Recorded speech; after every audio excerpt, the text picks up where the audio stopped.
चलें जी, let's start working capital management now. Working capital को यहाँ पे समझने की कोशिश करते हैं। सबसे पहले तो इसका एक छोटा सा ओवरव्यू बनाएंगे, चार्ट बनाएंगे, फिर उसके बाद इसके सॉल्यूशन को जो है वो यानी क्वेश्चंस को जो है वो प्रैक्टिस करेंगे। सही। सो वर्किंग कैपिटल बज़ाहिर जैसा आपको by the name of it नजर आता है। अगर मैं वर्किंग कैपिटल की बात करूं तो this means simply current assets minus current liability. बज़ाहिर तो ये चीज नजर आती है, लेकिन सर अगर आप वर्किंग कैपिटल देखें तो प्राइमरीली 4 चीजों के ऊपर स्टैंड कर रहा होता है। कौन कौन सी चीजें? सर आपको प्राइमरी कंपोनेंट यहां पे नजर आएगा रिसीवेबल डेज का, आपको प्राइमरी तौर पे यहां पे नजर आएगा पेएबल डेज, आपको नजर आएगा इन्वेंट्री डेज, और जो भी आपका यहाँ पे जब शॉर्टफॉल होता है तो वो शॉर्टफॉल 2 तरीके से फाइनेंस होता है। या तो होता है ओन इन्वेस्टमेंट, या फिर वो होता है बैंक का ओवरड्राफ्ट। या तो हम खुद इन्वेस्ट कर रहे होते हैं या हम बैंक से ओडी यानी कि ओवरड्राफ्ट यहाँ पे जो है वो ऑब्टेन कर रहे होते हैं। प्राइमरीली ये 2 सोर्सेज होती हैं वर्किंग कैपिटल को फाइनेंस करने के लिए। सर अगर मैं एक और रेशो देखूं तो एक बड़ा काम का रेशो यहाँ पे कैलकुलेट किया जाता है, that is called cash operating cycle. Sir cash operating cycle के अंदर क्या होता है? हम रिसीवेबल डेज को ऐड करते हैं इन्वेंट्री डेज और माइनस कर देते हैं पेएबल डेज। एग्जामिनर नहीं पूछेगा ना ये चीजें जो पढ़ी हुई है तुमने, उस हिसाब से सिंधी के पेपर में बैठना चाहिए। बहरहाल सर रिसीवेबल डेज में मुझे याद है फर्स्ट ईयर में जब मैं आखन कॉलेज गया ना, फ्रॉम आखन स्कूल, तो हमारी क्लास का स्ट्रक्चर ऐसा होता था कि एक तो पहली बार हम को एजुकेशन में बैठे थे। पहली रो है ना सारी, पहली रो जो है वो हमारे कुछ दोस्त यारों की होती थी, मतलब वो इस तरह से कि उसमें कोई दोस्त यार नहीं थे, लेकिन हमें अंदाजा हो गया था कि यार क्लास में जो सबसे ज्यादा तफरी मचाने वाली कौम होगी ना वो ये पहली रो होगी। इसमें सारे लड़के थे, 10 12 14 लड़के इस तरह से बैठते थे और ठीक ठाक तफरी का एलिमेंट वहां से होता था। फिर सेकंड रो थी, सेकंड रो बोर्ड के बिल्कुल सामने होती थी, बोर्ड सेंटर में था, तो वहां पे ना सारे पढ़ाकू बच्चे जो है वो बैठते थे। फिर थर्ड रो में कुछ कुछ पार्टिसिपेट करने वाले, फिर फोर्थ और फिफ्थ में भी बिल्कुल सुन पट्टी है वहां पे। इस तरह 5 रोज जो है वो बनी होती थी। अच्छा मैं जाती ही पहले दिन जो है वो सेकंड रो में बैठा और मैं पार्टिसिपेट भी करता था, जवाब भी देता था, सब कुछ करता था। तो मेरा बड़ा एक इम्प्रेशन आ गया था कि यार ये तो बहुत मम्मी डैडी पढ़ने लिखने वाले बच्चों में से। फिर कुछ दिन गुजरे ना तो वो जो फर्स्ट रो वाले उन्होंने टेस्ट करना शुरू किया। आहिस्ता आहिस्ता वो टेस्ट करते थे, भाई एक एक दो दो जुमले बोल देता था, फिर वो टेस्ट करते थे, फिर मैं थोड़े से बोल देता था। एक दिन उन्होंने ब्रेक में पकड़ा, तो वो होता है ना वो गली मोहल्ले के लड़के एक दूसरे को जवाब देते हैं जिस तरीके से, इस तरह ये गाविश कभी कभी कोशिश करता है, फिर पढ़ता है तो चुप हो जाता है। तो इसी तरीके से उन्होंने कुछ कोशिश की, 2-3 ब्रेक, चौथी ब्रेक में उन्होंने कंक्लूड कर लिया यार ये है हमारी पार्टी का, पढ़ता अच्छा है। तो वो वाली बात जो है वो यहाँ पे भी हो जाती है, लेकिन खैर चलो कोई मसला नहीं है। Cash operating cycle, receivable days, inventory days और पेएबल डेज। सर इन तीनों से ये पता चलता है कि हमारा कैश कितनी देर के लिए आपकी साइकिल के अंदर फंस रहा है। मिसाल के तौर पे मुझे इन्वेंट्री बेचने में 2 दिन लगते हैं, पैसे आने में 1 दिन लगते हैं, तो टोटल मेरी रिकवरी कितने दिन में हो रही है? 3 दिन में। लेकिन सप्लायर कह रहा है कि बेशक तुम मुझे 40 दिन में पेमेंट करो, मसला नहीं। तो अब 37 डेज के लिए उसके पैसे मेरे पास है, मैं उन्हें इस्तेमाल कर सकता हूं अपने बिजनेस के काम के लिए। तो वर्किंग कैपिटल में एग्जामिनर तुम्हें 2 तरीके से चेक कर सकता है। एक वो तुमसे वर्किंग कैपिटल की कैलकुलेशंस करवाएगा, दूसरा वो तुमसे ये पूछ सकता है कि बताओ ये वर्किंग कैपिटल की पॉलिसी अच्छी है या नहीं जो कंपनी ने इस वक्त अडॉप्ट की हुई है। कंपेरेटिव एनालिसिस करवाएगा। वर्किंग कैपिटल की पॉलिसी अच्छी है या बुरी है ये दुनिया में कोई डिटरमिन नहीं कर सकता सिवाय एक चीज के, comparison with the industry, comparison with the other players of the industry, in comparison with your past. Company अपनी इंडस्ट्री से अपने आप को कंपेयर करके चले तो पॉलिसी का अंदाजा होता है। जैसे कि मैंने वर्किंग कैपिटल पढ़ाते हुए भी एग्जांपल दी थी, इम्तियाज की बात करो, अगर इम्तियाज है, नाहिर है, या इस तरह के इस्लामाबाद लाहौर के जो स्टोर्स हैं उनकी आप बात करो, सेम डे में पेमेंट आ जाती है। इम्तियाज बगैर पैसे लिए बाहर निकलने देता है आपको? नाइद है, चेज है, बगैर पैसे लिए। सर बिजनेस कैसा है ये? Completely cash business, completely cash business है। इन्वेंट्री कितने दिन रुकती होगी इनके पास? बहुत कम सर, हफ्ता भी चलो ठीक है, मैक्सिमम किसी चीज के अंदर हो गया। अगर कोई महीना आइटम शेल्फ पे पड़ी और बिक नहीं रही, इम्तियाज बाहर निकाल देगा उसको, बोलेगा भाई आपकी आइटम नहीं चलती है, मैं अपना शेल्फ स्पेस ब्लॉक नहीं कर सकता, मैं यहाँ कुछ और रख लूंगा। ऑप्टिमाइजेशन इस बिजनेस में है ही ये कि आप हर स्पेस को ऐसी चीज के हिसाब से यूटिलाइज करो जो सबसे ज्यादा बेहतर हो, सबसे बेहतर हो। अब तुम देखना, हमेशा जो बिल्कुल टिपिकल करियाने की चीजें होती है ना घरों में इस्तेमाल होने वाली, वो हमेशा किसी स्टोर में आखिर में पड़ी होती हैं, कहीं हमेशा कहीं आखिर में पड़ी होंगी, क्योंकि आपको पता है, उनको पता है यार ये सब्जी फ्रूट दाल चीनी ये चीजें लेने के लिए ये आएंगे ही आएंगे, तो ये वहां तक आते आते ये सब देखते हुए आए। वो स्टोर डिजाइन इस तरह से किया जाता है। लेकिन बिजनेस कैसा है? ये कैश बिजनेस। तुम्हें लगता है मैन्युफैक्चरर 2 दिन में पेमेंट मांगता होगा? डिपेंड करता है सर, यूनिलीवर नेस्ले पीएनजी जैसा है तो मांग भी सकता है, मांग भी सकता है, बहुत ही प्रीमियम ब्रांड है, बहुत बिकता है। अब आप किन्नौर के नूडल्स उठा लो, या आप मिसाल के तौर पे नेस्कैफे कॉफी उठा लो, बहुत ज्यादा सेल्स है इनकी। डालडा का कुकिंग ऑयल उठा लो, बहुत ज्यादा सेल्स है। हो भी सकता है सर कि आपके मैन्युफैक्चरर जल्दी पेमेंट मांग ले, लेकिन बहरहाल हफ्ता 10 दिन 15 दिन का तो क्रेडिट मिलता ही होगा। बेचने में ये 2-3 दिन लगाते हैं, क्रेडिट इनको 15 दिन में मिलता है। इनका कैश ऑपरेटिंग साइकिल तो नेगेटिव है सर, ये तो किसी के पैसे इस्तेमाल कर रहे हैं। क्या ये अच्छी बात है इनके लिए? बुरी बात है। इसलिए अच्छी है क्योंकि इंडस्ट्री ऐसे चलती है, इसलिए अच्छी है क्योंकि इंडस्ट्री इस तरीके से चलती है। समझ में आ रही है बात? लेकिन अगर इस तरह की इंडस्ट्री हो जहां पे ये नॉर्म नहीं है, जहां पे इस तरह से नहीं किया जाता, वहां पे आप लेट पे लेट पेमेंट किए जा रहे हैं, अब क्या होगा? You could potentially lose your supplier, आप अपना सप्लायर लूज कर सकते हैं। और अगर आपका क्रूशियल मटेरियल का सप्लायर लूज हो गया, सप्लायर हाथ से निकल गया, देन व्हाट? मसले में आ जाओगे ना। अभी जैसे ये मीट इंपोर्ट करते हैं, बीफ वगैरह इंपोर्ट करते हैं, मैकडॉनल्ड्स का बीफ इंपोर्ट रुक गया था, मसला हो गया था, बहुत सारे स्टोर्स पे क्रंच आ गया था, वो बेच ही नहीं पा रहे थे। फिर उन्होंने लोकली अल शहीद कॉर्पोरेशन के साथ डील की कि हम आपसे मीट परचेज करेंगे, मीट वन खास मीट, ये नाम सुना होगा आपने, ये अल शहीद कॉर्पोरेशन का, इन्होंने के साथ डील की। तो कौन सी क्या पॉलिसी वर्किंग कैपिटल की अच्छी, कौन सी पॉलिसी वर्किंग कैपिटल की बुरी, ये कौन डिसाइड करता है? ये इंडस्ट्री के नॉर्म्स डिसाइड करते हैं। और सिर्फ वर्किंग कैपिटल की पॉलिसी से क्या मुराद है? इन तीनों चीजों को, इन डेज को मैनेज करना, इनको कंट्रोल करना।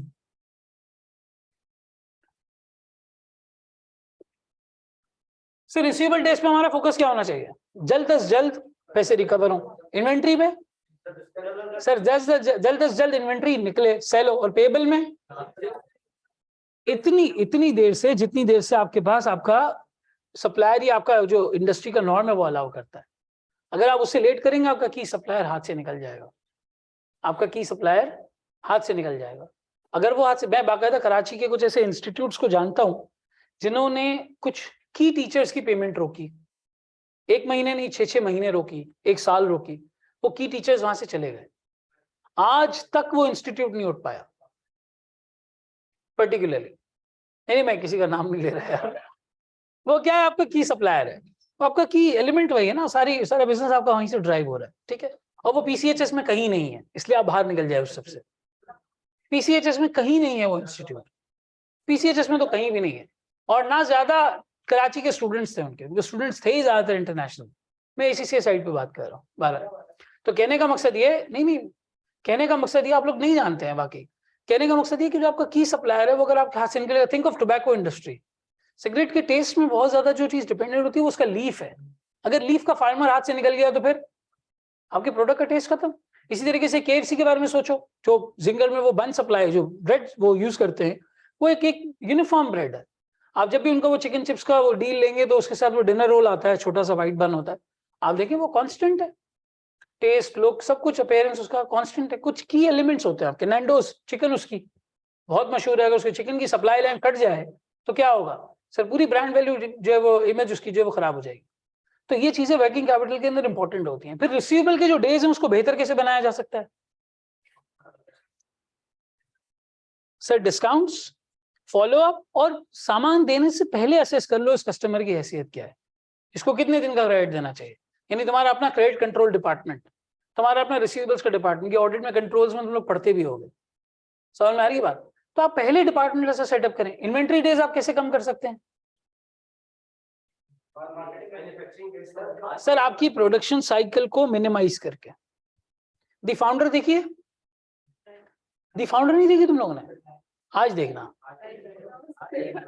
जब थक जाओ ब्रेक लो ना, ऑनेस्टली जब थक जाओ ब्रेक लो तो वाकई देखना। मैकडॉनल्ड्स के ऊपर ये मूवी है, द फाउंडर।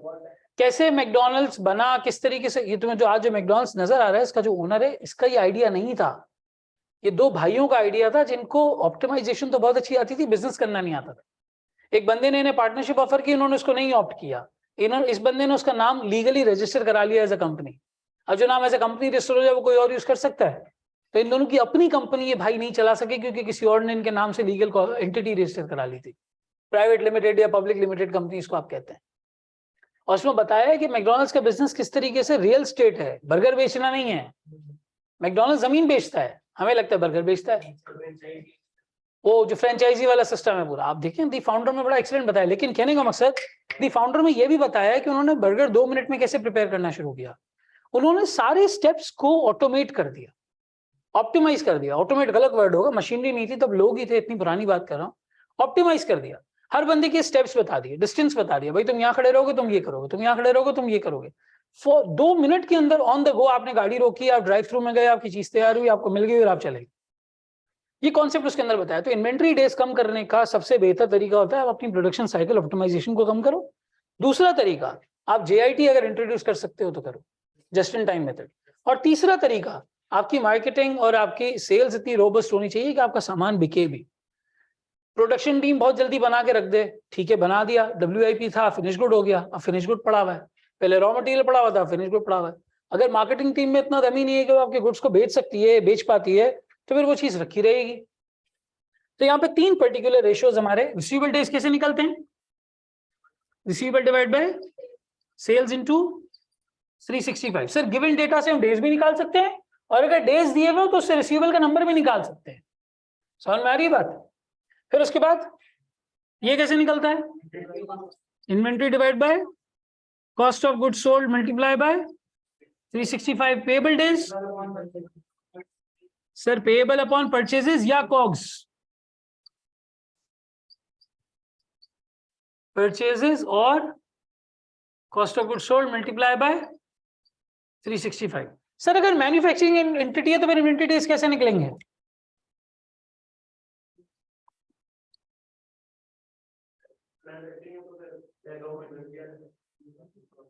सर अगर मैन्युफैक्चरिंग डेज है तो फिर इन्वेंट्री डेज तीनों को मिला के निकलेंगे। वो क्या क्या? RM days plus WIP days plus finish good days. Sir RM days कैसे निकलेंगे? देखो वैसे तो इतना डिटेल में डेटा नहीं होता, आप कॉस्ट ऑफ गुड सोल्ड से ही तीनों को कर ले। रॉ मटेरियल की inventory divide by cost of good sold into 365, WIP की inventory divide by cost of good sold into 365, finish goods की inventory divide by cost of good sold into 365। अगर data दिया हुआ होता है, अगर दिया हुआ होता है तो रॉ मटेरियल कंज्यूम्ड आता है यहाँ पे, WIP में आता है कॉस्ट ऑफ गुड्स मैन्युफैक्चर्ड, और फिनिश गुड्स में आता है cost of goods sold, cost of goods sold. ठीक है, तो आप अगर RM डेज निकालने हैं तो आप लेंगे रॉ मटेरियल की inventory divided by raw material consumed multiply by 365। अगर WIP का डेटा दिया हुआ है तो WIP की inventory divided by cost of goods manufactured multiply by 365, और FG के days finish goods inventory divided by cost of goods sold multiply by 365। अगर नहीं दिया हुआ तो फिर कॉस्ट ऑफ गुड्स सोल्ड सब में इस्तेमाल कर लें।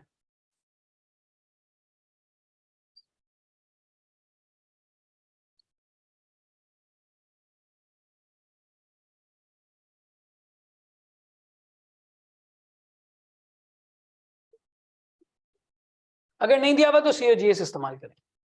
सर इसमें किस किस तरह से सवाल आ सकता है? अब क्वेश्चन ये है, देखो एक सवाल तो आ सकता है कि उसमें कैश ऑपरेटिंग साइकिल कैलकुलेट करवाए, तो बोले यार कैश ऑपरेटिंग साइकिल कैलकुलेट कर लो, पहला तरीका।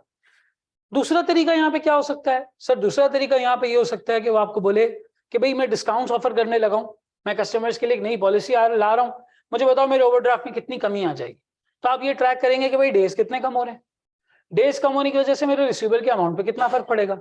जो रिसीवेबल रिलीज हो गया यानी कि रिसीव हो गया, उससे वर्किंग कैपिटल की रिक्वायरमेंट कम हो जाएगी। मिसाल के तौर पे मैं सेल्स करता था, मेरे receivable to the tune of 5 million outstanding रहते थे। अब मैं प्रोसीजर्स कर रहा हूँ, उसे इंप्रूव करूंगा, ये इंप्रूव करने की वजह से 5 मिलियन के बजाय मेरा रिसीवेबल 2.5 मिलियन हो जाएगा। तो अब ये जो 2.5 मिलियन है किसको काम आएंगे? मुझे काम आएंगे वर्किंग कैपिटल में। तो ये 2.5 मिलियन टेक्निकली क्या हो गया? ये मेरी इंटरेस्ट की कॉस्ट को सेव करेगा, यानी कि बैंक ओडी को सेव करेगा। या फिर अगर मेरी जाती इन्वेस्टमेंट है तो अपॉर्चुनिटी कॉस्ट को सेव करेगा। बात समझ आती है? Everyone gets it? थ्योरी तो मैंने सारी बता दी ना अभी, कि वर्किंग कैपिटल क्या अच्छा है, नेगेटिव कब अच्छा, पॉजिटिव कब अच्छा, कैसे कैसे मैनेज कर सकते हैं, सब चीजें हो गई। कैलकुलेशन पर्सपेक्टिव से वो कैश ऑपरेटिंग साइकिल निकलवा सकता है, तुमसे इंपैक्ट निकलवा सकता है कि भाई मैं कोई नई पॉलिसी लेके आ रहा हूँ, बताओ रिसीवेबल पे, पेएबल पे, इन्वेंटरी पे क्या इंपैक्ट पड़ेगा, इंपैक्ट निकलवा सकता है। या फिर वो तुमसे ये कह सकता है कि सिंपल बता दो क्लोजिंग पे मुझे वर्किंग कैपिटल की नीड कितनी है। आप एक प्रोजेक्टेड पीएनएल बैलेंस शीट बना के बता सकते हैं जी इतनी वर्किंग कैपिटल की रिक्वायरमेंट है, इतना ओडी आपको अरेंज कर लेना चाहिए। रिसीवेबल कंप्यूट करोगे, पेएबल करोगे, इन्वेंटरी करोगे, नेट वर्किंग कैपिटल निकाल लोगे, कितने की जरूरत है उतना ओडी आपको चाहिए, करंट ओडी। कभी कभी वो ये भी कह सकता है कि भाई मैं ये पॉलिसी मेजर्स ला रहा हूँ, इससे मेरी कितनी इंटरेस्ट कॉस्ट बचेगी। तो आप देखें साल के शुरू में वर्किंग कैपिटल कितना था, इन पॉलिसीज की वजह से साल के एंड पे कितना हो जाएगा। जो सेविंग आ रही है वो सेविंग से टेक्निकली आप इंटरेस्ट की कॉस्ट सेव्ड निकाल लेंगे।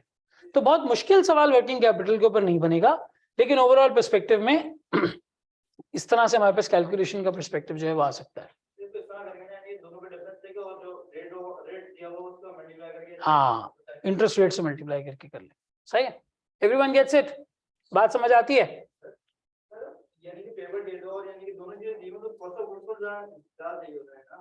अगर दिया हुआ है तो फिर ये डाटा ज्यादा एक्यूरेट है। यहाँ पे परचेसेस ज्यादा एक्यूरेट। पेएबल क्या चीज है? आता हूँ। पेएबल किसको दिया जाता है? सप्लायर को। ट्रेड पेएबल्स होते हैं ना, इसमें मेजरली किस चीज के पैसे होते हैं? सप्लायर से परचेस करते हैं ना इन्वेंट्री। अब तुम कहोगे सर इसमें एक्सपेंसेस पेएबल भी होते हैं, सैलरी, बिजली, गैस, पानी, ये सब भी होता है, तभी इजाजत है इसकी कि कर सकते हैं कॉस्ट ऑफ गुड्स सोल्ड से। आओ उसका एक क्वेश्चन देखते हैं, सही है। अच्छा एक और दो रेशियोज और होते हैं इसमें, वो क्या? क्विक रेशियो, करंट रेशियो लिखने की जरूरत है? पता है क्विक रेशियो, करंट रेशियो? एक में सर आप इन्वेंट्री को इंक्लूड करते हैं, एक में इन्वेंट्री को नहीं इंक्लूड करते। Simple, current assets divide by current liabilities, या current assets minus inventory divide by current liabilities. क्योंकि इन्वेंट्री रातों रात सेल नहीं की जा सकती, उसमें एक फोर सेल्स वैल्यू अप्लाई हो जाती है, तो फिर इसलिए question number 1, APX company achieved revenue of $16 million in the year that has just ended and expects revenue growth of 8.4% in the next year. ये क्या कह रहे हैं? हमारा रेवेन्यू कितने से ग्रो कर जाएगा? 8.4% से नेक्स्ट ईयर कर जाएगा। आज कितना है सर? आज इन्होंने हमें दिया हुआ 16 मिलियन, सही। Cost of sales in the year that has just ended was 10.88 million. अभी जो हमारी कॉस्ट थी वो 10.88 थी, and other expenses were 1.44 million. Sir जब आप रेवेन्यू से cost of goods sold minus करते हैं क्या आता है? Gross profit. और ग्रॉस प्रॉफिट में से अदर एक्सपेंसेस माइनस करते हैं तो operating profit, that is profit before interest and tax. Operating profit is profit before interest and tax. अब उसमें से इंटरेस्ट माइनस होता है, फिर उसमें से टैक्स माइनस होता है। इंटरेस्ट माइनस होता है तो profit before tax, tax minus होता है तो profit after tax. EBITDA, EBITDA होता है earning before interest, tax, depreciation and amortisation. वो कैश प्रॉफिट होता है। डेप्रिसिएशन अमोर्टाइजेशन इंक्लूड तो होता है लेकिन it's not a cash outflow. तो ये देखने के लिए होता है कि आप कितने कैश फ्लो पॉजिटिव है। हाँ, ऑपरेशन से कितना कैश आ रहा है, EBITDA क्लोजली उसको रिप्रेजेंट करता है।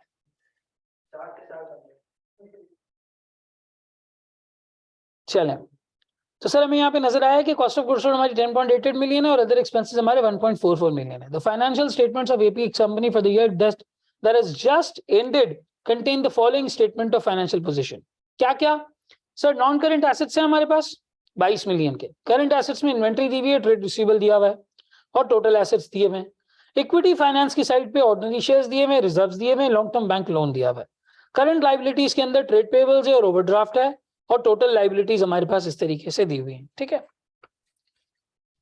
The long term bank loan has a fixed annual interest rate of 8% per year.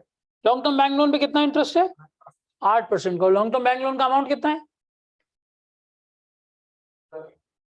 10 million. APX company pays taxation at an annual rate of 30% per year. कि कितना tax पे करते हैं? 30% पर ईयर पे करते हैं। The following accounting ratios have been forecast for the next year. GP margin कितना बता रहे हैं? 30%। मुझे बताओ इन्होंने रेवेन्यू कितना ग्रो करेगा ये बता दिया है? बता दिया है। जीपी निकाल सकते हो? निकाल लोगे। Cost of goods sold, balancing आ जाएगा। आसान है, ठीक है। आगे क्या बता रहे हैं? Operating profit margin. Operating profit margin भी बता दिया, यानी ऑपरेटिंग प्रॉफिट भी निकाल लोगे। डिफरेंशियल क्या होगा? Other expenses. अदर एक्सपेंसेस जो भी है तुम्हारा, अदर एक्सपेंसेस आ जाएगा, ठीक है। ये तुम पहुंच गए कहां तक?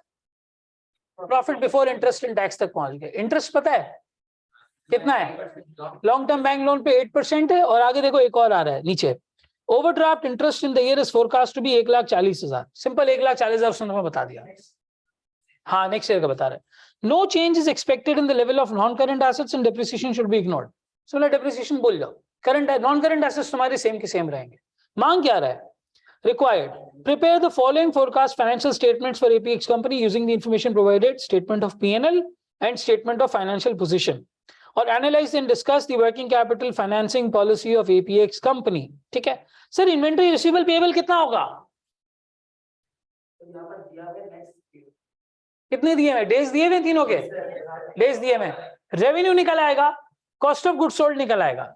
क्या इससे तुम डेज से वर्कआउट करके रिसीवेबल पेएबल और इन्वेंटरी निकाल सकते हो?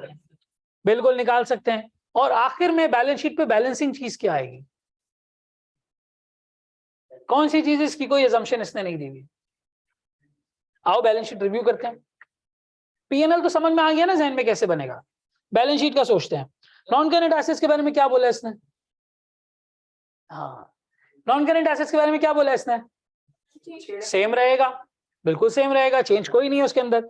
इन्वेंट्री के लिए डेज दे दिए, रिसीवेबल के लिए डेज दे दिए, निकाल लोगे। ये कर लोगे तो टोटल एसेट्स पे पहुंच जाओगे। अग्री करते हो? टोटल एसेट पे पहुंच जाओगे। शेयर कैपिटल चेंज होगा? नहीं चेंज होगा। रिजर्व्स चेंज होंगे? प्रॉफिट ऐड होगा, डिविडेंड माइनस नहीं होगा। देखो डिविडेंड का रेशियो दिया हुआ है 50% ऑफ द प्रॉफिट। 100 रुपए कमाया, 50 रुपए डिविडेंड दे देंगे, बाकी 50 कहां जाएंगे? रिजर्व्स के अंदर जाएंगे सर, रिजर्व्स के अंदर जाएंगे। लॉन्ग टर्म बैंक लोन में कोई चेंज आएगा? नहीं सर, नहीं आएगा। करंट पेबल्स के अंदर, ट्रेड पेबल के अंदर सर डेज दिए हुए निकाल लेंगे। ओवरड्राफ्ट बैलेंसिंग, ओवरड्राफ्ट बैलेंसिंग, वो इंटरेस्ट है, वो इंटरेस्ट है, ओडी नहीं है वो। और ओडी का रेट भी नहीं है, आप इसको वर्क बैक भी नहीं कर सकते। अग्री करते हो? वर्क बैक भी नहीं। हाँ, ये आधे नंबर तो सिक्योर करने जैसा क्वेश्चन है। तो अब क्या बनाना है? प्रोजेक्टेड पीएनएल और प्रोजेक्टेड बैलेंस शीट। शुरू हो जाओ। आप लोग करते रहे साथ साथ, तब तक मैं पीएनएल वगैरह तो करता हूँ तो हो जाए। चलें, let's start the solution now. अब इसका क्वेश्चन का सॉल्यूशन करते हैं। वर्किंग कैपिटल का क्वेश्चन नंबर 1 है ये, ठीक है। यहाँ पर हमें बनाना है प्रोजेक्टेड पीएनएल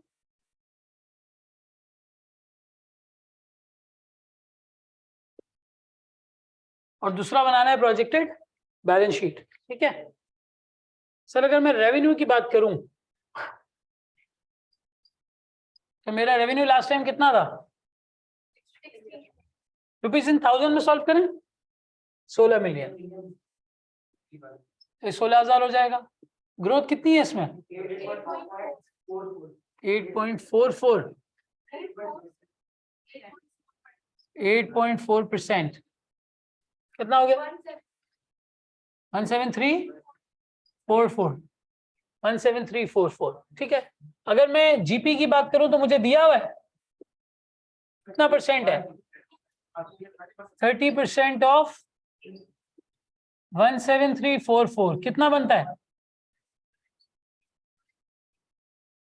5203, ठीक है। तो cost of goods sold balancing ले सकता हूं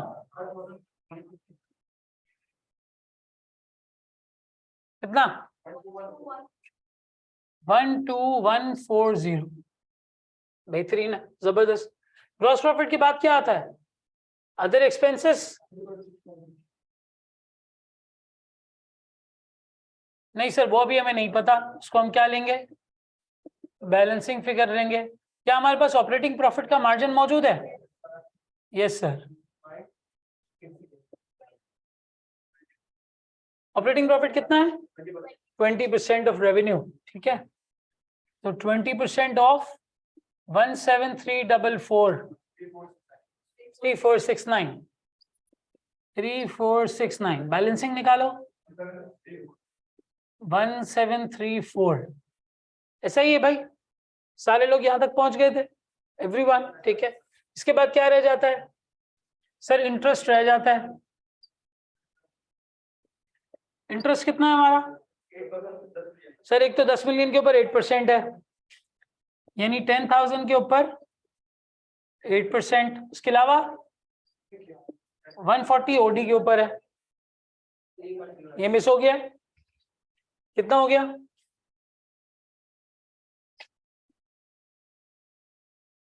800 और 140 940 940 है ये टोटल, ऐसा ही है, ठीक है। तो अब आपका आ जाएगा नेट प्रॉफिट 2529, ये आपका नेट प्रॉफिट आ गया। इसमें से आप डिविडेंड कितना देंगे सर? डिविडेंड आप देंगे 50%, यानी कि 2529 का 50% कितना हो गया? 1264 दिया हुआ है सवाल में, टैक्स दिया हुआ है तो बताओ ना मियाँ पहले।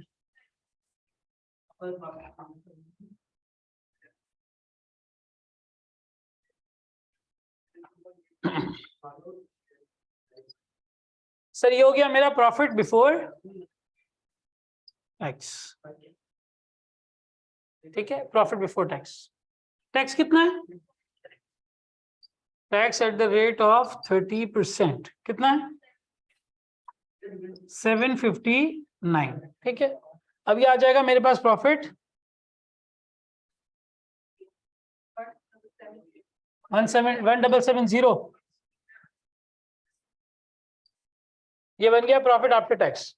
इसके दो पोर्शंस होंगे, क्या क्या सर? एक डिविडेंड आएगा, दूसरा transfer to retained earnings. Dividend 50%, कितना?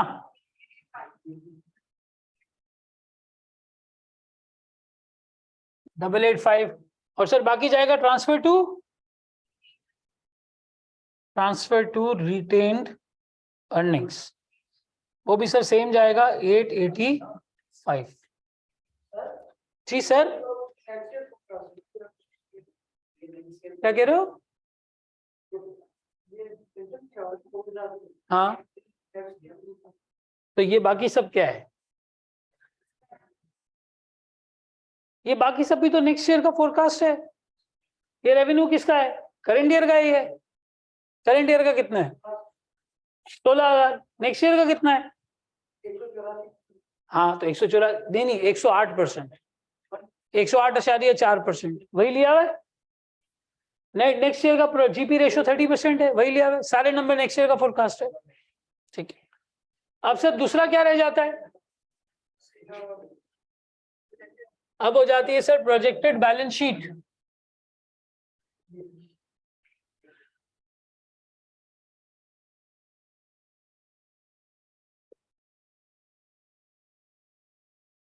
सर प्रोजेक्टेड बैलेंस शीट की बात करें तो हमारे पास क्या क्या मौजूद है?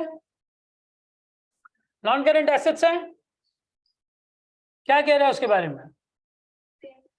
सेम रहेंगे, कितना है? 22,000 मिलियन होगा ना, 22 मिलियन का 22,000 non current assets. Current assets में क्या क्या है?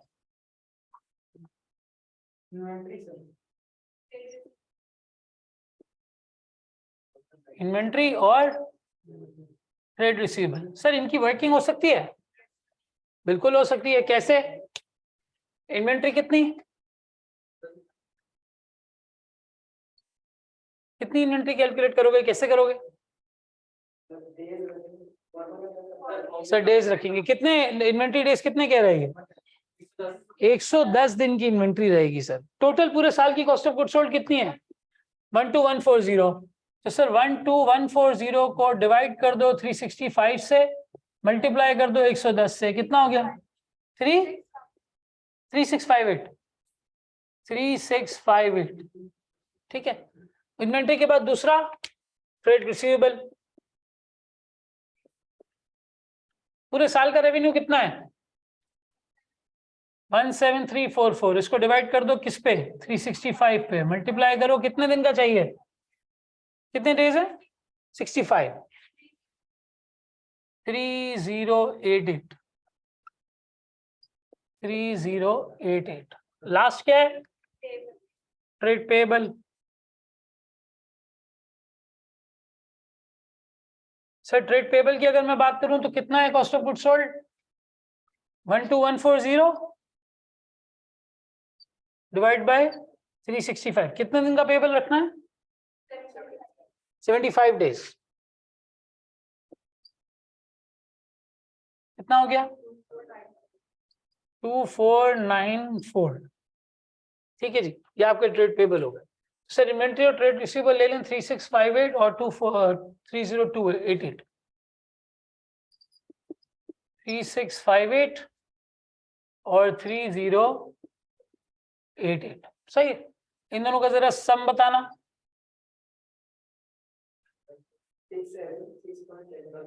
6746 और टोटल एसेट्स बताना। और कुछ है एसेट्स में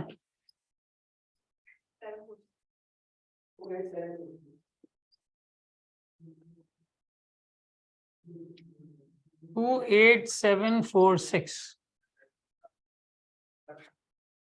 अच्छा इसी तरीके से अब हम किस पे आ जाएंगे सर, इसी तरीके से अब हम लाइबिलिटीज पे आ जाएंगे। लाइबिलिटीज के अंदर हमारे पास क्या क्या है, पहले तो शेयर कैपिटल और रिजर्व्स निकाल लो। शेयर कैपिटल कितना है 5000 कर दूं। रिजर्व्स कितने हैं सर, ओपनिंग फिगर रिजर्व्स की कितनी थी 7.5 मिलियन, यानी कि 7500। इस दफा का एडिशन कितना है 885। 7500 प्लस 885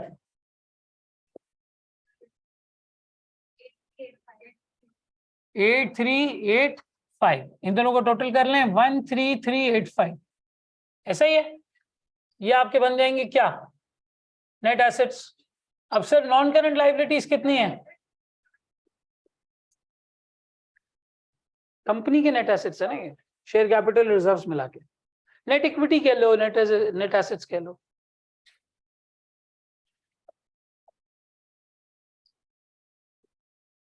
नॉन करंट लाइबिलिटी कितनी है,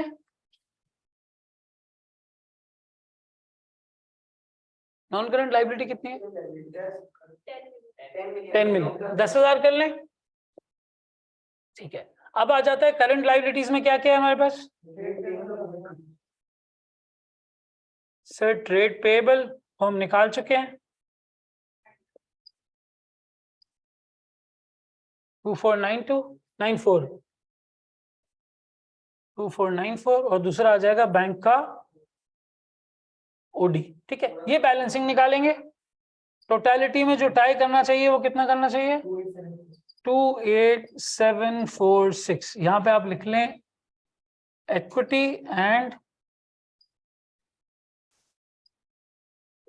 लाइबिलिटीज। ठीक है, बैलेंसिंग निकाल लो, ओडी कितना आता है 2867 आ रहा है। इन दोनों का जरा सब टोटल भी बता दीजिएगा।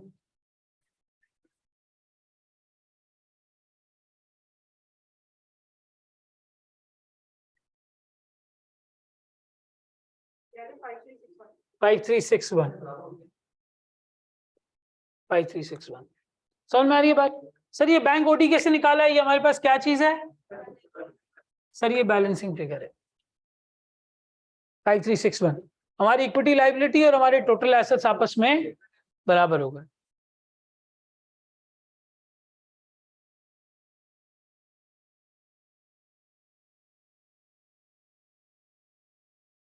ठीक है, पार्ट बी देखो क्या कहता है।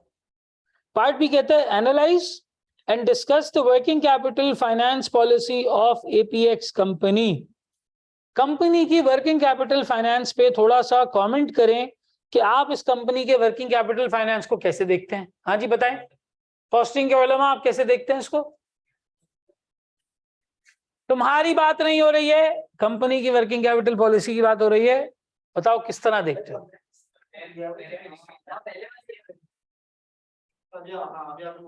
थोड़ा सा इस्तेमाल करो ना, इनफ डेटा है इसमें एनालाइज करने के लिए। पिछले साल से कंपेयर करोगे और किससे करोगे जल्दी से?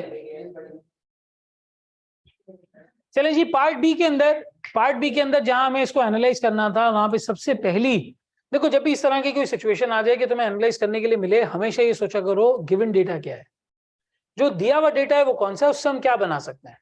कभी भी ये नहीं सोचा करो कि मैं यहाँ क्या क्या कैलकुलेट कर सकता हूँ, नहीं, हमेशा ये सोचा करो डेटा के हिसाब से मैं यहाँ क्या क्या कैलकुलेट कर सकता हूँ। आपका जहन 10 डायरेक्शंस में चलना रुक जाएगा। जो डेटा सामने है उसको देखते हुए मैं यहाँ पे क्या इंसाइट्स जनरेट कर सकता हूँ, क्या बात सोच सकता हूँ, फिर आप रेलिवेंट बात करोगे। वरना इधर उधर की एंकी पेंकी करके निकल जाओगे। एग्जामिनर कमेंट में बोलेगा भाई इसने रेलिवेंट आंसर बिल्कुल नहीं लिखा, इसने मुझे ये बताया कि इसको क्या पता है, इसने वो नहीं बताया जो उससे पूछा गया था सवाल के अंदर। ये फर्क होता है दो चीजों के अंदर। बात समझ में आ रही है?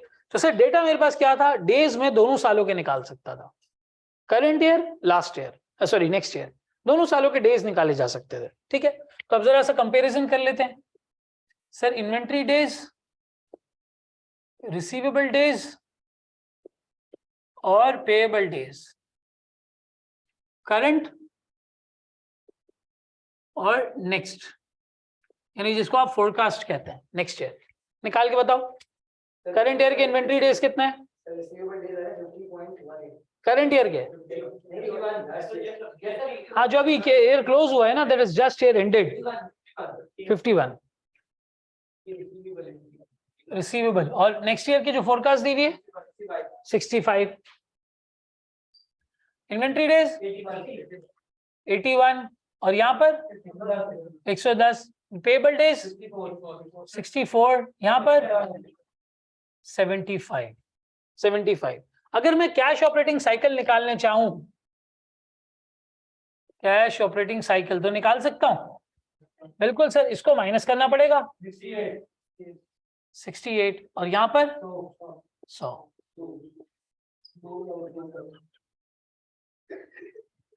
कैश ऑपरेटिंग साइकिल 68 से ये चला गया 100 पे, ठीक है, 68 से 100 पे चला गया। इधर इंक्रीज कितना है? Increase by 32 days. Sir 32 days का आपके पास जो है वो इंक्रीज आ रहा है, ये कितनी चीजों को रिफ्लेक्ट कर रहा है?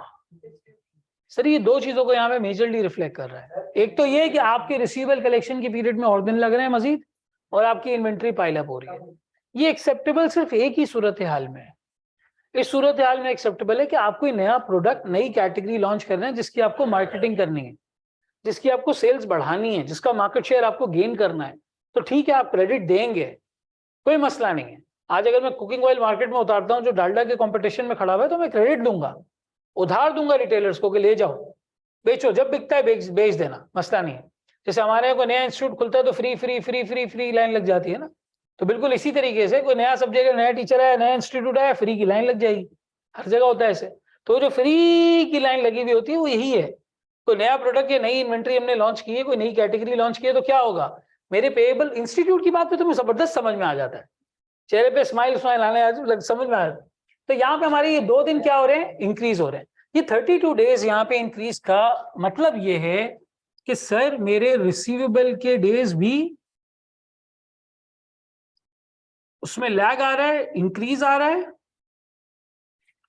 और मेरी इन्वेंट्री भी क्या हो रही है, इन्वेंट्री भी पाइल अप हो रही है, मैं बेच नहीं पा रहा। अगर कोई प्रोडक्ट लॉन्च है तो समझ में आता है, अदरवाइज इनएफिशिएंसी है। हाँ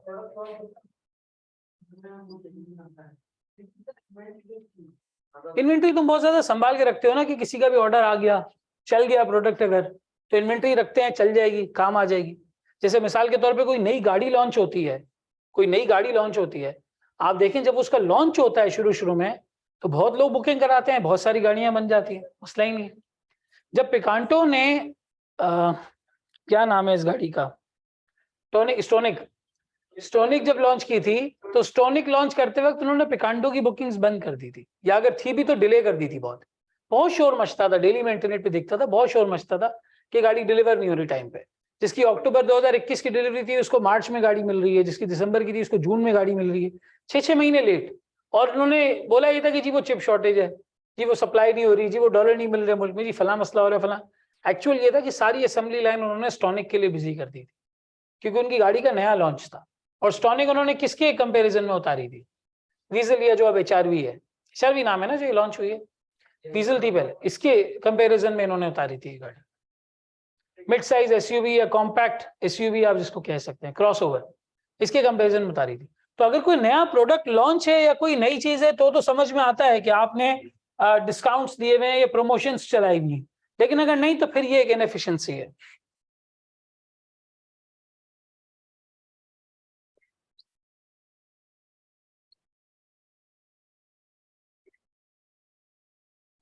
ठीक है, अदरवाइज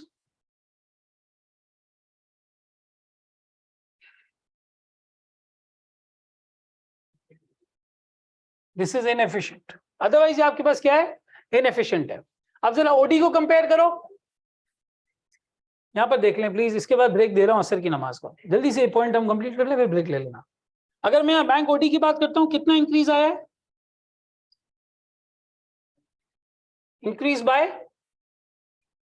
2.2 मिलियन का पहले 2200 और 2867 है, 667 का इंक्रीज आया, राइट?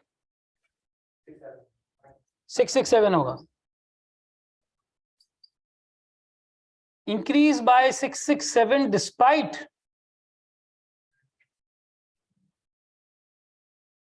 प्रॉफिट ऑफ, कितना प्रॉफिट है आपका? 1770।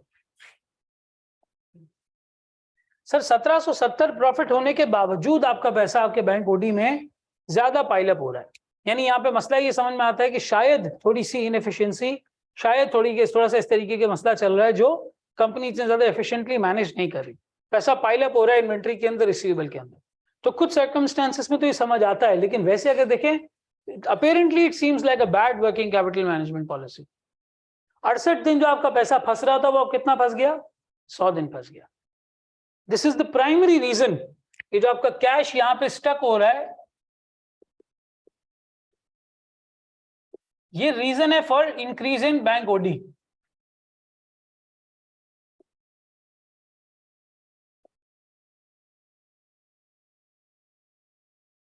बैंक ओडी में इंक्रीज होने का ये प्राइमरी रीजन है जिसकी वजह से ये मसला पेश आ रहा है। ठीक है, तो यहाँ पे हमारे क्वेश्चन 1 मुकम्मल होता है। रिकॉर्डिंग ऑन कर दें। चलें जी, असर की नमाज के ब्रेक से पहले हमने क्वेश्चन नंबर 1 किया था वर्किंग कैपिटल का। अब हम क्वेश्चन नंबर 2 वर्किंग कैपिटल का करने लगे हैं। पहले से बता रहा हूँ ये ACCA F9 का क्वेश्चन है, ठीक है, ताकि हम पूरे सवाल में कंफ्यूज ना हो कि ये भला कहाँ से नाजिल हुई है। ACCA F9 का क्वेश्चन है, मुझे याद दिलाना, मैं तुम लोगों को ACCA F9 की पूरी किट शेयर कर दूंगा। उसमें वर्किंग कैपिटल के और भी सवाल हैं, और वैक के भी सवाल हैं, और फाइनेंशियल रिस्क मैनेजमेंट की भी सवाल हैं। प्रैक्टिस करना चाहो तो कर लो, लेकिन बहुत ज्यादा मटेरियल कंफ्यूज भी करता है, ये भी मैं बता दूं।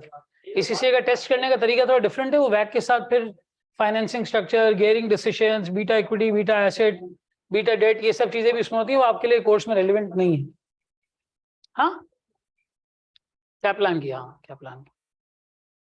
Question number 2, the following financial information relates to PNB PLC, a UK based firm for the year just ended। ये जो हैंडआउट मैंने आप लोगों के साथ शेयर किया है इसमें वर्किंग कैपिटल का क्वेश्चन नंबर 2 देखो। सेल्स रेवेन्यू कितना बता रहा है? 5242, वेरिएबल कॉस्ट ऑफ सेल्स 3145, फिर इसने हमें इन्वेंट्री दी है, रिसीवेबल्स दिए हैं और पेबल्स दिए हैं। फिर इसने रिसीवेबल्स का सेगमेंटल एनालिसिस दिया है। अगर आप रिसीवेबल का नंबर देखें तो कितना है? 744.5 रुपीज इन 1000 है, 744,500। यहाँ देखो टेबल का टोटल क्या नजर आ रहा है? 744,500 नजर आ रहा है। अब देखो क्लास 1 का रिसीवेबल कितना है इसमें? 2 लाख, क्लास 2 252, 3 110, ओवरसीज 182,500। इनका एवरेज पेमेंट पीरियड कितना है सर? 30 दिन, 60 दिन, 75 दिन, 90 दिन। और इनको डिस्काउंट कितना कितना दिया जाता है? 1%, निल निल निल। सर जी ना 1% डिस्काउंट दिया जाता है, वहां पे बैड डेट कोई भी नहीं होता, किसी किस्म की बैड डेट की सिचुएशन वहां पे अराइज नहीं होती, ठीक है। फिर जिन्हें क्लास 2 में 60 दिन दिए जाते हैं वहां पे सर 12,600 का बैड डेट फिर भी थोड़ा सा हो जाता है, कहीं ना कहीं सूरत हाल बन जाती है। परसेंटेज तो निकालो कितना है ये as a percentage of receivable.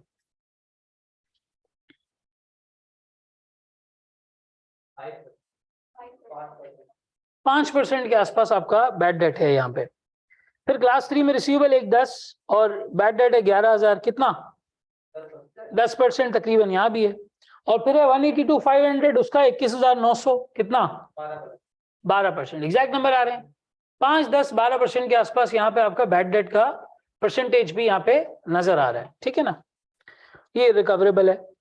The receivable balance is given before taking account of irrecoverable debts. ये जो receivable आपको दिए हैं अभी उनमें से irrecoverable माइनस नहीं हुए। All sales are on credit. सारी सेल्स आपकी किस पे हैं? क्रेडिट पे हैं।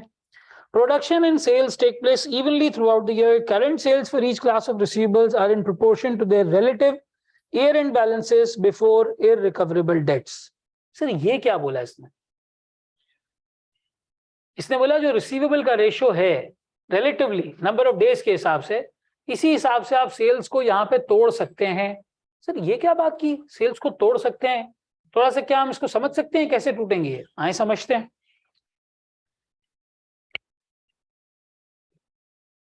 क्वेश्चन नंबर कौन सा है ये? 2। सर क्वेश्चन नंबर 2 अगर है यहाँ पे और रिसीवेबल मेरे पास मौजूद है तो कितनी क्लासेस हैं? 1, 2, 3 और ओवरसीज।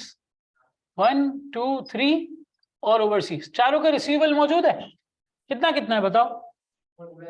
2 लाख, 252, 110, 182,500, ठीक है।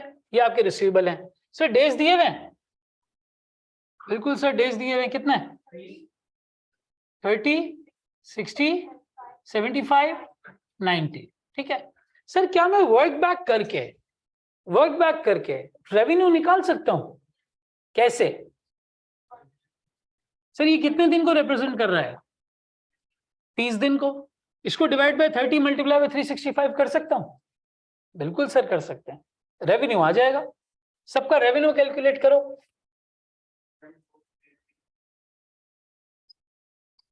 सर ये रेवेन्यू कैसे कैलकुलेट होगा? ये कैलकुलेट होगा receivable divide bye days multiply by 365। नहीं एग्जैक्ट नंबर बताओ। 2433 333, आगे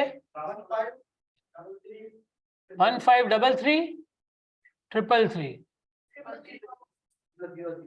1533 000,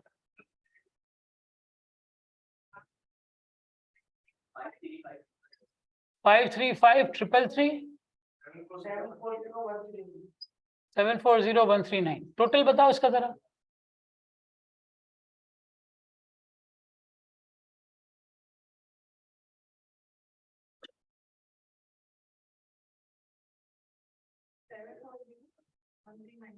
सेवन फोर जीरो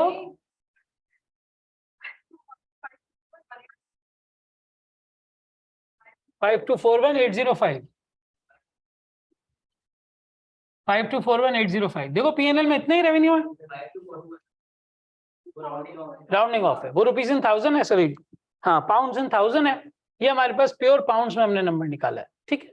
तो हमारा 5242 का रेवेन्यू तो यहाँ पे टाई हो गया।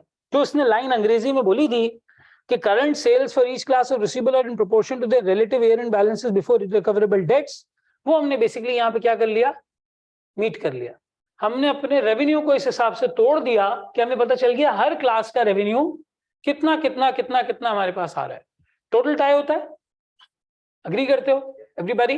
डन, ठीक है। ये क्लियर हो गया ना, क्योंकि बहुत वर्किंग इस्तेमाल होगी आगे, सही। आगे क्या कहते हैं? आगे कहते हैं it has been proposed that the discount for early payment be increase from 1% to 1.5% for settlement within 30 days. Sir discount अभी दिया हुआ कहां पर है? सिर्फ और सिर्फ क्लास 1 को दिया हुआ है। कितना? 1%। तो सर यहाँ पे ये चेंज क्या लेकर आ रहे हैं? ये चेंज ये लेकर आ रहे हैं कि जो आपका क्लास 1 का डिस्काउंट रेट है उसको 1 से 1.5 लेके जा रहे हैं।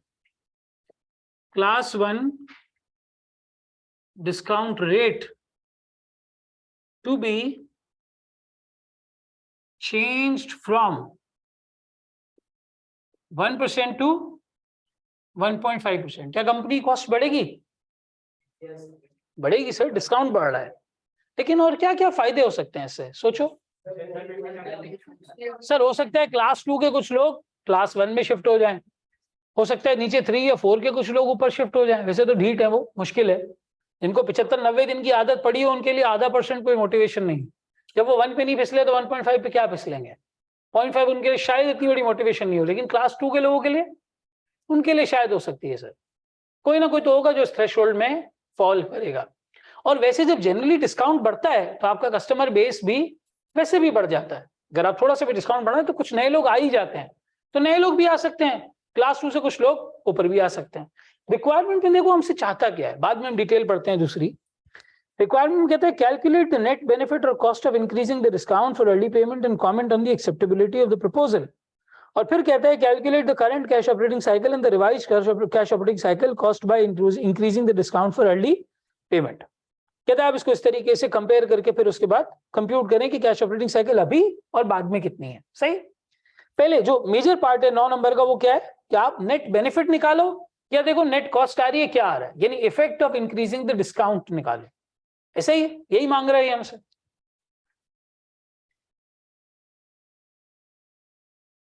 तो सर हम यहाँ पे एक छोटी सी हेडिंग डाल देते हैं, effect of increasing the discount.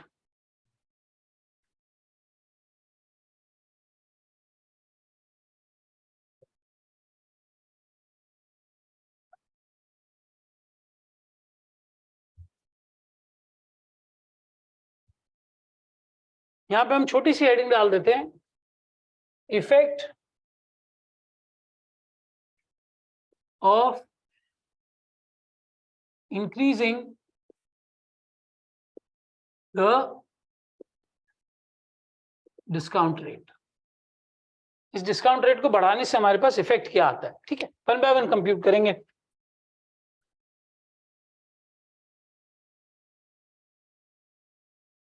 अच्छा आगे क्या कहते हैं लास्ट पैराग्राफ के अंदर, it is expected that this will lead to 50% of existing class 2 receivables becoming class 1 receivables, as well as attracting new business worth 5 lakh in revenue.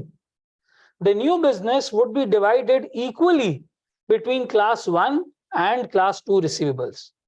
Fixed cost would not increase as a result of introducing the discount, क्योंकि अगर ये बढ़ती तो फिर क्या करते हम sir, इसको भी as a cost account for करते हैं, फिर ये भी हमारे लिए क्या बन जाती, एज अ कॉस्ट बन जाती। आगे कहते हैं finance PNP finances receivables from an overdraft at an annual interest rate of 8%। अगर रिसीवेबल में कोई कमी या कोई ज्यादती होती है, कोई इंक्रीज या कोई डिक्रीज आता है, तो फिर रिसीवेबल्स की डिस्काउंटिंग यानी रिसीवेबल्स की फाइनेंसिंग के लिए भी मुझे क्या करना होगा, यहाँ पे मुझे ओवरड्राफ्ट को कम या ज्यादा करना होगा। अगर रिसीवेबल कम हो जाएंगे तो मेरी फाइनेंस कॉस्ट कम हो जाएगी, अगर रिसीवेबल बढ़ जाएंगे तो मेरी फाइनेंस कॉस्ट बढ़ जाएगी। कंपनी क्या करती है, ओडी के थ्रू ये सब फाइनेंस करती है, अपना जाती कैश नहीं फंसाती। तो जितना अरसा रिसीवेबल फंसा रहता है उतना अरसा मेरी अपनी फाइनेंस कॉस्ट भी उस पर लगती रहती है, और नॉर्मली पूरा साल ही लगती है, क्योंकि एक रिसीवेबल खत्म होता है दूसरा खड़ा हो जाता है, दूसरा खत्म होता है तीसरा खड़ा हो जाता है। ये तुम ईयर एंड पे रिसीवेबल देखते हो ना, टेक्निकली पूरा साल रहता है, क्योंकि तुम सेल्स करोगे, नया रिसीवेबल कलेक्ट खड़ा होगा, पुराना कलेक्ट हो जाएगा, फिर नया खड़ा होगा। एवरेज तुम्हारी 30 दिन का रिसीवेबल पूरा साल आउटस्टैंडिंग रहता है क्लास 1 में, 60 दिन का क्लास 2 में, 75 दिन का क्लास 3 में, और 90 दिन का क्लास 4 में। ये रहता है आउटस्टैंडिंग, नॉर्मली रहता है। क्या ये बात समझ आती है? Everyone gets it? ठीक है जी। अब बताओ कैसे करेंगे सॉल्व? किया है फाइंड आउट हमने, नया वाला फाइंड आउट करेंगे। कैसे करेंगे सर? रेवेन्यू भी आएगा 5 लाख का नया, रेवेन्यू भी 5 लाख का नया आएगा। देखो सेल्स के अलावा मुझे वेरिएबल कॉस्ट ऑफ सेल्स दी हुई है, वेरिएबल कॉस्ट ऑफ सेल्स दी हुई है, तो ये नए सेल्स की वजह से कंट्रीब्यूशन मार्जिन भी आएगा। कितना कंट्रीब्यूशन मार्जिन आएगा?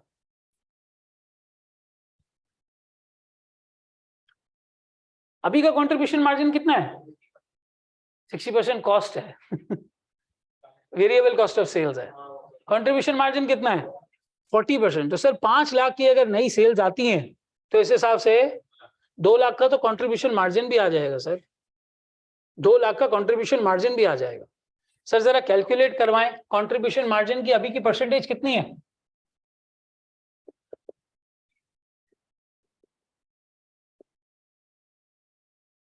कितना है? वेरिएबल कॉस्ट ऑफ सेल्स कितना है? 3145 अपॉन 5242 कितनी हो गई? 60% is variable cost of sales. ये 69 किसने बोला? अच्छा सही, 60% है राउंड तुम्हारी। डर क्यों जाते हो यार? तो आपकी यहाँ पे सीएम परसेंटेज कितनी हो गई?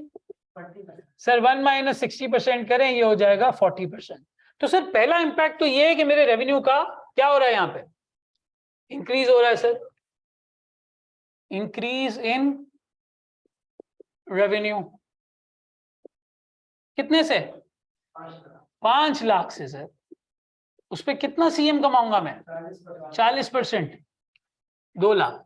किसी के जहन में ये तो नहीं है कि 5 लाख पूरा प्रॉफिट में ऐड हो जाएगा? नहीं सर, नए रेवेन्यू के लिए भी वेरिएबल कॉस्ट ऑफ सेल्स करनी पड़ेगी। प्रॉफिट वगैरह की क्या रह जाता है अब? जब तुमने वेरिएबल माइनस कर दिया तो अब क्या रह गया? फिक्स रह गया। देखो फिक्स के बारे में उसने एक लाइन लिखी है। हाँ, फिक्स के बारे में उसने लाइन में क्या लिखा हुआ है? तो वो चेंज नहीं होगा। रीड कर लिया वो तो अभी उस पर तो मैं आया ही नहीं हूँ, अभी तो मैं उस पर आया ही नहीं हूँ। मैंने आपसे पूछा है कि क्या होगा, आपने कहा सर रेवेन्यू इंक्रीज हुआ है, तो मैंने कहा ठीक है उसकी कंट्रीब्यूशन मार्जिन ले लेते हैं। और डिस्काउंट करने की वजह से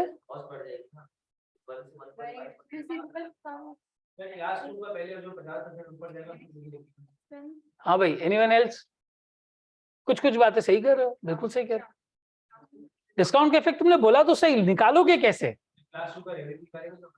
निकला हुआ है। Exactly, excellent excellent. सर पहले तो विद इन क्लास आपका रीशफल होगा, उसके बाद आपका रेवेन्यू इंक्रीज होगा, फिर आप रिवाइज रेवेन्यू निकाल पाएंगे, रिवाइज रेवेन्यू से रिवाइज रिसीवेबल निकाल पाएंगे, रिवाइज रिसीवेबल से देखेंगे फाइनेंस कॉस्ट में कितना चेंज आ रहा है, और रेवेन्यू से देखेंगे कि डिस्काउंट में कितना चेंज आ रहा है। अग्री करते हो? ऐसा ही है, कैलकुलेट करें। सर पहले तो आप रेवेन्यू के अंदर रीशफलिंग देख लें। 50% रीशफल। सर ये दोनों सेम रहेंगे? ये दोनों सेम रहेंगे, यानी 535 और 333 ये तुम्हारा सेम रहेगा, और 740 139 ये तुम्हारा सेम रहेगा। कहां पे चेंज आएगा? सर इसका 50% चला जाएगा यहाँ पर, वो कितना है? 766500। यहाँ पे कितना बच जाएगा? 766500। इसका टोटल बताओ। 319,833। ऐसा ही है, ऐसा ही है। मेरी तसल्ली के लिए 1 मिनट इसको प्लस कर लो, दोनों सेम आ रहे हैं।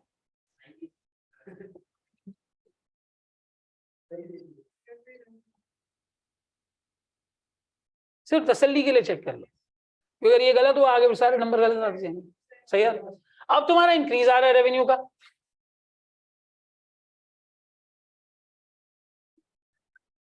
या एक काम करो, थोड़ी सी मेहनत तुम्हारी बढ़ जाएगी, इसको क्लैरिटी के लिए ना एक काम ये करो, 50% रीशफल के लिए यहाँ पे सिर्फ चेंज लिखो बस। इधर से कितना रेवेन्यू निकल जाएगा? 766,500, और यहाँ कितना ऐड हो जाएगा? 766,500। ऐसे कर लें, तो बाद में कभी ये वर्किंग एग्जाम से 2 दिन पहले, 1 दिन पहले, या हो सकता है सुबह आए कि आपके बाहर फैसल बैंक के पास जो पान वाला है उसके पास लेते हुए आप शायद चेक कर रहे हो कि यार कितना सर ने करवाया था, किस तरह कैलकुलेट कराया था ऐसे। और इंक्रीज कितना है रेवेन्यू में? सर इंक्रीज दोनों में 2.5 लाख है।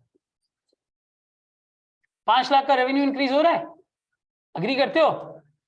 ये 5 लाख का रेवेन्यू आ गया। अब क्या मैं रिवाइज रेवेन्यू निकाल सकता हूं? बिल्कुल सर, आप रिवाइज रेवेन्यू निकाल सकते हैं। यहां पर आ जाएगा आपका क्या? रिवाइज रेवेन्यू 3449 833 और यहाँ पे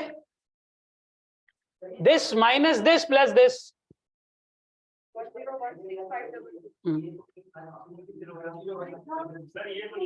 तुमने अंदर आती है सबसे पहले इनसे पूछा था ना, रीडिंग करा दी है सर ने? अच्छा की है, चलो आओ देखते हैं। It is expected that this will lead to 50% of existing class 2 receivable becoming class 1, ये लाइन पढ़ ली, as well as attracting new business worth 5 lakh. The new business would be divided equally between class 1 and class 2 receivables. इसका मतलब क्या है? दोनों के revenue में भी बराबर का चेंज है, कोई बात नहीं, होता है मसला नहीं है। यहाँ पे कितना हो गया? 1016500, ठीक है। और ये दोनों सेम रहेंगे सर, 535333 और ये 740139। नेट पे इंक्रीज कितना आया? बिल्कुल 5 लाख का करके बताओ ना कितना है। 5341 मिलियन का इंक्रीज कर दिया है। 2 और 5 7 होता है ना भाई। क्या हो गया बहराम? आवाज तो तुम जैसी ही आई थी। 5741805, ये क्या हो गया आपका यहाँ पे? रिवाइज्ड रेवेन्यू हो गया, रिवाइज्ड रेवेन्यू हो गया, ठीक है। अब सर जरा ये बताएं, क्या मैं यहाँ पे रिवाइज्ड रिसीवेबल निकाल सकता हूं? रिसीवेबल के डेज दिए हुए मेरे पास, रिसीवेबल के डेज दिए हुए। उसने कहीं भी ये कहा है कि डेज में कोई फर्क आएगा? ये उसने कहीं नहीं कहा। डिस्काउंट बढ़ा रहा है वो, डिस्काउंट बढ़ा रहा है, लेकिन कहीं पर चेंज आएगा डेज का, ऐसा उसने मुझे कहीं नहीं कहा है। कितना हो जाएगा यहाँ पे रिवाइज रिसीवेबल? सर इसको डिवाइड करेंगे किससे? Revise revenue divided by 365 multiply by 30। तो सर रिवाइज रिसीवेबल आप किस तरह से निकालेंगे? Revise revenue divided by 365 multiply by days. वो इसलिए किया था क्योंकि डेज को यूज करके रेवेन्यू निकाला था, अब रेवेन्यू और डेज को यूज करके रिसीवेबल निकाल रहे हैं, ठीक है। कितना रिसीवेबल है? 283,548, इतना ज्यादा आ रहा है, सही है। नेक्स्ट 126,000, फिर ये तो सेम रहेगा, 1,10,000 और 1,52,500, ये सेम रहेगा ना? चेक कर लो भाई, चेक कर लो।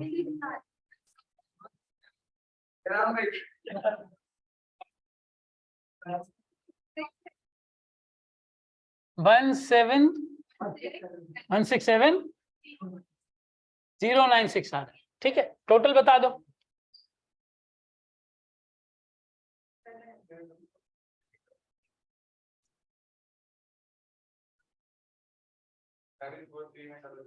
सेवन फोर 3,1,444 743,144 है, सही है। 743,144 और यहाँ रिसीवेबल का टोटल कितना था जरा बताना? 744,500, सही है। ये तुम्हारा रिवाइज रिसीवेबल बन गया। यहां तक कैलकुलेशन समझ आती है? बिल्कुल सर समझ आती है। अगर यहां तक समझ में आती है तो अब हम ये देख सकते हैं कि हमारा डिस्काउंट पहले कितना था, अब कितना है, हमारी रिसीवेबल में चेंज कितना है, उस हिसाब से हम क्या निकाल लेंगे? फाइनेंस कॉस्ट का इम्पैक्ट निकाल लेंगे। और फिर इवेंचुअली मैं आपको यहाँ पे बैड डेट भी कैलकुलेट करवाऊंगा, सही। अगर ये कंट्रीब्यूशन मार्जिन कहो तो उसको रिमूव कर सकता हूँ। लिख लिया है सबने? सबने लिख लिया? उसको कॉपी कर लो उसकी, या इसकी फोटो भेज दो, थोड़ा सा इस तरफ कर दो। अच्छा देखो अब यहाँ पे चेंजेस क्या क्या आएंगे, सारे लोग यहाँ पर देखना। एक तो तुम्हारा रेवेन्यू का शफल हुआ है, सही है। ये रेवेन्यू के अंदर तुम्हारे पास जो है वो इंक्रीज आ गया है। पहले तुम्हारे पास रेवेन्यू कितना था इस केस के अंदर? 2433,333। अब तुम्हारे पास रेवेन्यू के अंदर इंक्रीज कितना आ गया है सर? 3449,833। पहले तुम डिस्काउंट कितना दे रहे थे?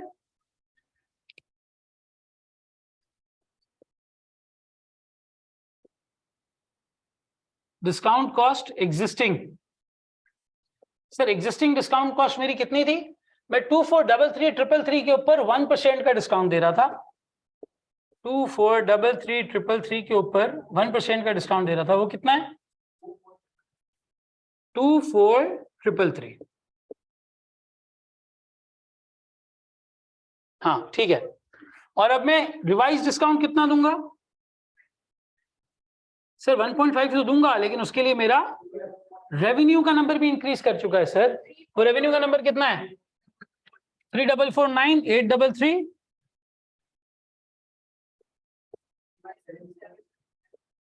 51747। एक्सीलेंट। मेरा इंक्रीज इन डिस्काउंट कितना हो गया?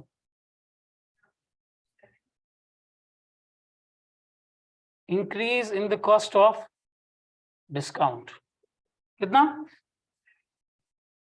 27414। सर क्या मेरे लिए ये एक्सपेंस है? बिल्कुल सर एक्सपेंस है। इसको आप नाम दे दें वर्किंग 1, और यहां पर इसका sir increase in revenue positive होना चाहिए नेगेटिव? पॉजिटिव, ये फायदा है। लेकिन इंक्रीज इन डिस्काउंट,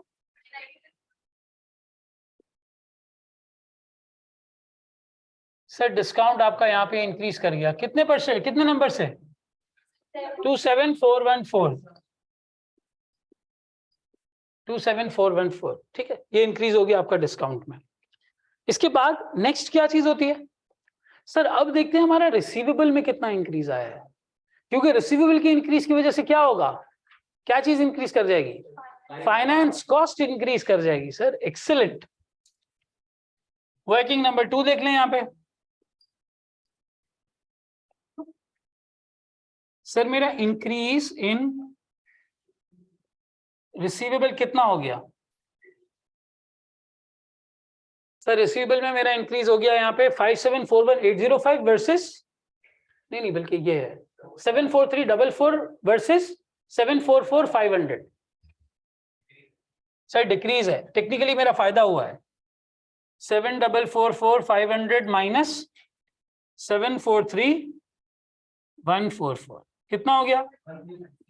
1356। ठीक है, इसके ऊपर फाइनेंस कॉस्ट का इंपैक्ट कितना होगा? फाइनेंस कॉस्ट सेव्ड होगा ये एट द रेट ऑफ 8%। बताओ सवाल की आखिरी लाइन पढ़ो। 108.5 कर लो। ठीक है, तो इससे आपकी यहां पर अगला इंपैक्ट आ जाएगा फाइनेंस कॉस्ट सेव्ड। क्या आपने ले लिया वर्किंग नंबर 2 से? कितना हो गया जी? 108.5। ये फायदा है? बिल्कुल सर ये फायदा है। और क्या चेंज हो सकता है, और क्या इंपैक्ट ले सकते हैं? मिल गई तुम्हें लाइन फाइनेंस कॉस्ट वाली? हाँ बैंक ओवरड्राफ्ट वाली। तो इससे क्या होगा? आपकी ओवरड्राफ्ट का बैलेंस कम हो जाएगा। 1356 रुपए तुम्हारे रिसीवेबल में फंस नहीं रहे, नहीं फंस रहे मतलब तुम्हें मिल गए, तुम उससे अपना ओडी कम कर लो, तुम्हारी फाइनेंस कॉस्ट कम हो जाएगी। ठीक है, अब अगला प्रोपोर्शन यहाँ पे क्या होगा? और क्या लेना चाहिए impact? Bad debt. Excellent. Sir अब कैटेगरी वाइज जरा बैड डेट देखें।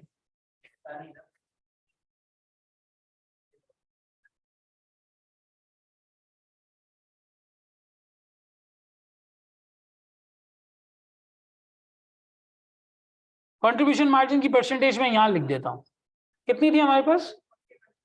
3145 अपॉन 5242। 1 minus 3145 divided by 5242। ठीक है, 40%।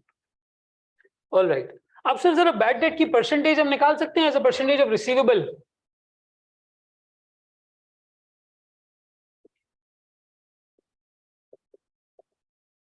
सर अभी एग्जिस्टिंग परसेंटेज कितनी है? जब सवाल रीड कर रहा था उसी वक्त मैंने करना बताया था। As a percentage of what? As a percentage of receivables. As a percentage of receivables हम देखेंगे।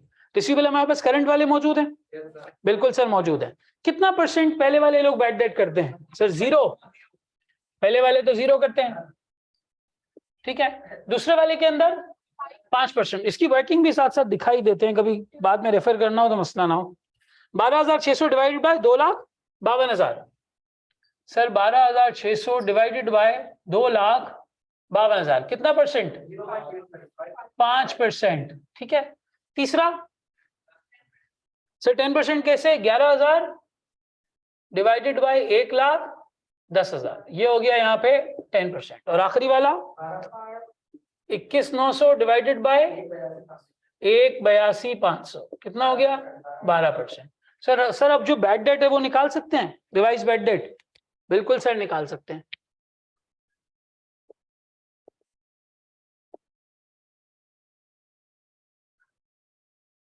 रिवाइज बैड डेट, ठीक है सर। रिवाइज बैड डेट कैसे निकलेगा? यहाँ पे तो 0 है, यहाँ पे 0 है। अच्छा, अब मेरे रिवाइज रिसीवेबल के हिसाब से निकलेगा बैड डेट, ऐसे ही। रिवाइज रिसीवेबल कहाँ लिए हुए हमने? ये लिया हुआ 167,096, इससे मल्टीप्लाई 5% करो, 8355। थर्ड में सर वही आएगा 11,000, और लास्ट में भी वही आएगा 21,900। कितना हो गया टोटल?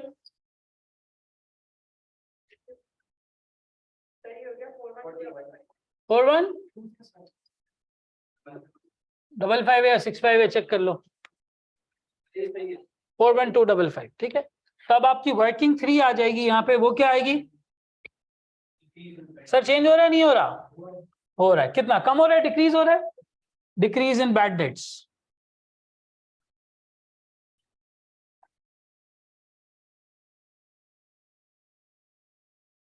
बैड डेट्स अभी मेरा टोटल कितना है?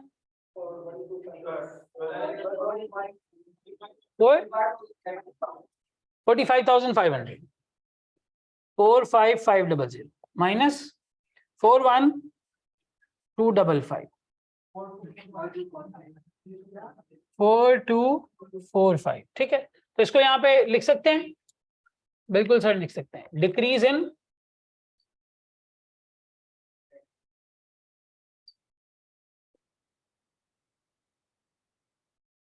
W3, ठीक है। ये आपका 4245 कितना बन गया?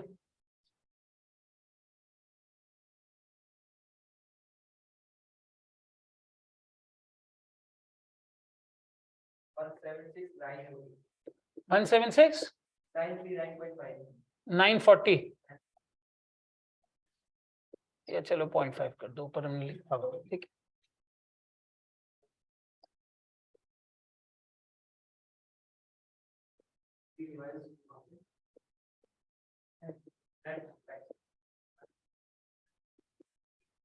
नेट इफेक्ट है चेंज इन डिस्काउंट रेट।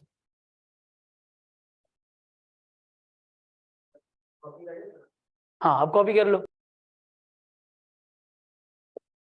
थोड़ा सा गौर से देखें। इतना आसानी से तो एग्जामिनर को भी पता है कि आप समझ जाएंगे जी एक्सेप्टेबल है। किस चीज की वजह से ये एक्सेप्टेबल हो रहा है?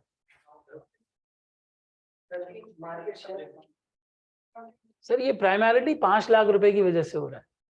अगर आप ये सेल्स लाने में फेल हो गए ना तो फिर नुकसान है। सिर्फ इन तीनों का इम्पैक्ट निकालो, नेगेटिव आएगा। अच्छा, अब आप ये भी कह सकते हो, थोड़ा और गहराई में जाते हैं। आप ये भी कह सकते हो कि सर आपने इस डिस्काउंट के अंदर 27,000 में नए रेवेन्यू का भी तो डिस्काउंट ले लिया है। अगर ये नया रेवेन्यू नहीं आएगा तो उसका डिस्काउंट भी नहीं आएगा। अगर नया रेवेन्यू नहीं है तो बैड डेट तो वैसे भी नहीं है पहली कैटेगरी के अंदर, जो डिस्काउंट वाली कैटेगरी उसमें बैड डेट वैसे भी नहीं है। लेकिन वो कितना इंपैक्ट है सर? 2.5 लाख आ रहा है, 2.5 लाख रेवेन्यू एडिशनल आ रहा है, उसमें 1.5% का इंपैक्ट है। 2.5 लाख पे 1.5% का मतलब क्या हो गया? तकरीबन 3750। अगर तुम 3750 यहाँ एडजस्ट कर भी देते हो, 27,000 में से 3700 निकाल भी देते हो, तो कितना रह गया? 23,000 तो अभी भी रह गया सर। 23,000 वर्सेस 108 वर्सेस 4,000, तुम नेट पे लॉस में हो गए 18,000 के। अगर ये 5 लाख ना ला सके, ये 5 लाख पे सारा डिसीजन जो है वो स्टैंड कर रहा है। अगर ये 5 लाख की सेल्स का इंपैक्ट तुम निकालो, तुम नेट लॉस पे आ जाओगे इस डिस्काउंट की वजह से। सो थोड़ा सा कमेंट में हमने ये बताना है कि हमारा जहन काम कर रहा है। ये तो नजर आ रहा है कि जी एक्सेप्ट करना चाहिए, मक्की पे मक्की बिठा दी, पॉजिटिव नंबर है, एक्सेप्ट कर लो। किसकी वजह से एक्सेप्ट हो रहा है? किसकी वजह से एक्सेप्ट हो रहा है? सर ये एक्सेप्ट हो रहा है प्राइमरीली नई सेल्स की वजह से। अगर ये नई सेल्स नहीं आती हैं तो फिर क्या ये एक्सेप्टेबल होगा? नहीं सर, फिर ये नेट लॉस की सिचुएशन आपके लिए जो है वो क्रिएट करेगा, क्योंकि आपका पैसा ठीक ठाक डिस्काउंट के अंदर लग रहा है और डिस्काउंट के अलावा जो बाकी इंपैक्ट है वो बहुत मिनिमल से। ठीक है, तो कमेंट्स में हमें ये बात यहाँ पे लिखनी चाहिए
चलें जी, ये कमेंट भी यहाँ पे लिख लें।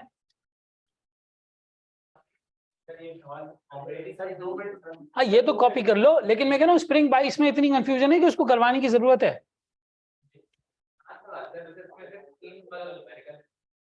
हाँ इतना मुश्किल नहीं है, जैसे तुम लोग बोलो। नहीं करवाऊं स्प्रिंग 22? उलमा में इख्तिलाफ हो जाता है बार बार।